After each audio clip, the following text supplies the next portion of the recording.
शनिदेव ने डाली कुदृष्टि। पौराणिक कथा के अनुसार शनिदेव को अपनी शक्तियों पर घमंड था, क्योंकि वह अपनी वक्र दृष्टि से किसी का भी अहित कर सकते थे। एक बार जब हनुमान जी जंगल में बैठकर राम जी की भक्ति कर रहे थे, उसी समय वहां से शनि देव गुजर रहे थे।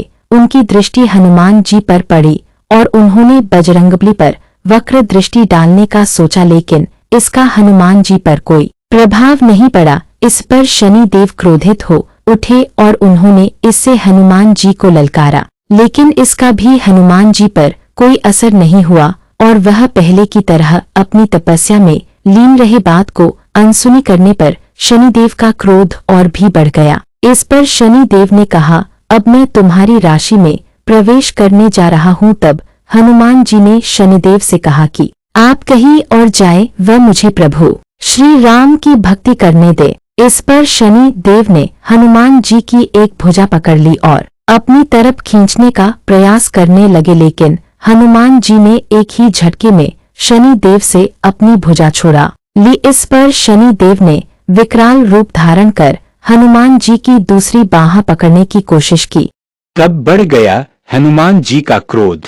हनुमान जी जो अब तक शांत थे, उन्हें क्रोध आ गया और उन्होंने शनि देव को अपनी पूंछ में लपेट लिया, लेकिन इसके बाद भी शनि देव का घमंड कम नहीं हुआ और उन्होंने हनुमान जी से कहा कि तुम्हारे प्रभु श्री राम भी मेरा कुछ नहीं बिगाड़ सकते। अपने आराध्य के बारे में ऐसी बात सुनने के बाद हनुमान जी का क्रोध और भी प्रबल हो गया। अब उन्होंने अपनी पूंछ में लिपटे शनि देव को इधर-उधर पटकना शुरू किया, जिससे शनि देव बुरी तरह घायल हो गए। जब शनि देव ने मांगी क्षमा, जब शनि देव को यह एहसास हुआ कि यह कोई साधारण वानर नहीं है, तो उन्होंने सभी देवताओं से मदद की गुहार लगाई, लेकिन कोई भी उनका सहायता करने में असमर्थ था। तब शनि देव को अपनी गलती का एहसास हुआ और उन्होंने हनुमान जी से क्षमायाचना की और कहा कि मैं अब आपकी छाया से भी दूर रहूंगा। तब हनुमान जी ने